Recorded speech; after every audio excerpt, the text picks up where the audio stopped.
और राष्ट्र में विजयते में अब बात करते हैं कयामत की उस घड़ी की जिसने खतरे की घंटी बजा दी है। और वैज्ञानिक आधार पर तैयार की गई इस घड़ी का अनुमान है कि महाविनाश से दुनिया सिर्फ 90 सेकंड दूर है।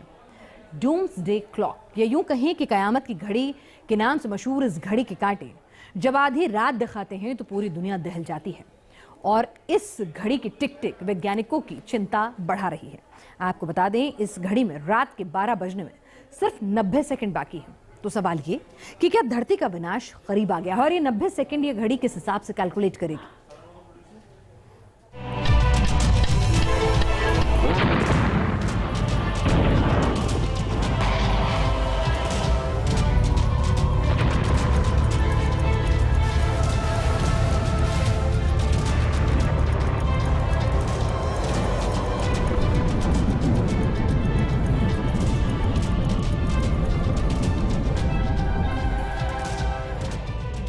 डूम्सडे क्लॉक की टिक टिक, एटमी तबाही की टाइमिंग फिक्स।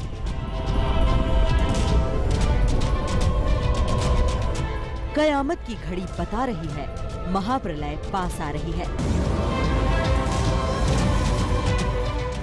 महाविनाश सिर्फ 90 सेकंड दूर।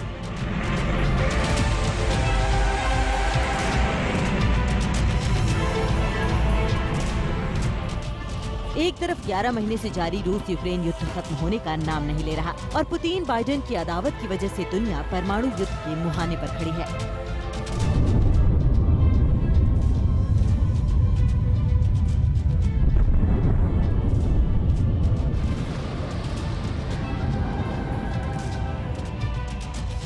तो दूसरी ओर कुदरत भी सैलाबी आफत से लेकर ज्वालामुखी विस्फोट तक अलग अलग रूप में दुनिया को डरा रही है।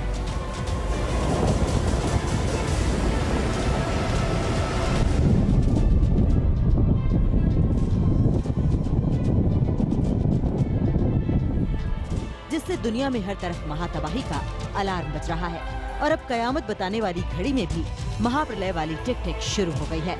वैज्ञानिकों के मुताबिक 75 साल में पहली बार कयामत की घड़ी का कांटा सबसे डेंजरस पोजीशन पर है।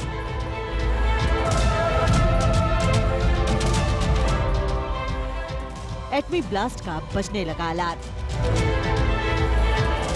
1.5 मिनट दूर न्यूक्लियर वॉर।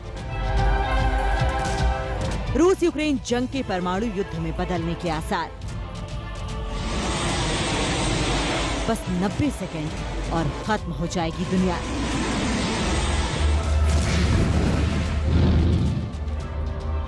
डूम्सडे क्लॉक को लेकर वैज्ञानिकों ने बड़ा ऐलान किया है। दुनिया भर में जंग की स्थिति के मद्देनजर परमाणु वैज्ञानिकों ने डूम्सडे क्लॉक की टाइमिंग को और कम कर दिया है।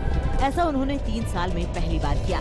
परमाणु वैज्ञानिकों ने डूम्सडे क्लॉक यानी कयामत की घड़ी को 10 सेकंड और कम कर दिया है और उनके मुताबिक दुनिया अब तबाह होने से महज 90 सेकंड दूर है।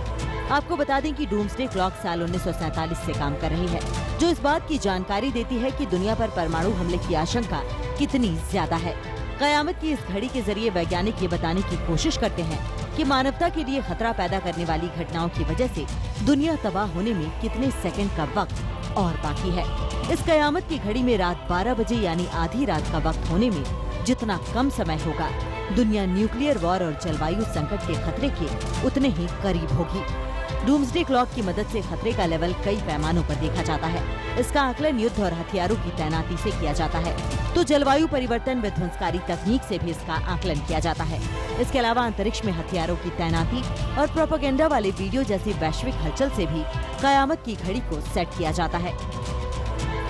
साल 1991 में कोल्ड वॉर खत्म होने पर डूम्सडे क्लॉक आधी रात यानी तबाही से 17 मिनट की दूरी पर थी। उसके बाद साल 2020 से ये आधी रात से 100 सेकंड दूर थी। लेकिन अब कयामत की घड़ी के मुताबिक महातबाही सिर्फ 90 सेकंड दूर रह गई है। डूम्सडे क्लॉक का ऐलान करते वक्त bulletin of the atomic scientist यानी BAS ने कहा कि रूस यूक्रेन युद्ध, कोरोना महामारी, जैविक खतरे और क्लाइमेट चेंज जैसे बड़े संकट दुनिया के सामने बने हुए हैं। चौंकाने वाली बात यह है कि कोल्ड वॉर के चरम के वक्त भी डूम्सडे क्लॉक तबाही के इतने ज्यादा करीब नहीं पहुंची थी और पिछले 3 साल से इस कयामत की घड़ी की सुई आधी रात से 100 सेकंड दूर रुकी हुई थी। लेकिन अब इसको 10 सेकंड और कम कर दिया गया है, यानी तबाही का खतरा लगातार बढ़ता जा रहा है। Bulletin of the atomic scientist की CEO रॉचेल ब्रांसन के मुताबिक सबसे खतरनाक समय में हम लोग रह रहे हैं। डूम्सडे क्लॉक का समय उस हकीकत को दिखाता है। आधी रात से 90 सेकंड तक की दूरी को एक्सपर्ट्स हल्के में नहीं ले रहे। अमेरिका, नाटो के सदस्यों और यूक्रेन के पास बातचीत के कई चैनल हैं। हम नेताओं से अपील करते हैं कि वे कयामत की घड़ी को पीछे करने के लिए पूरी ताकत लगाएं।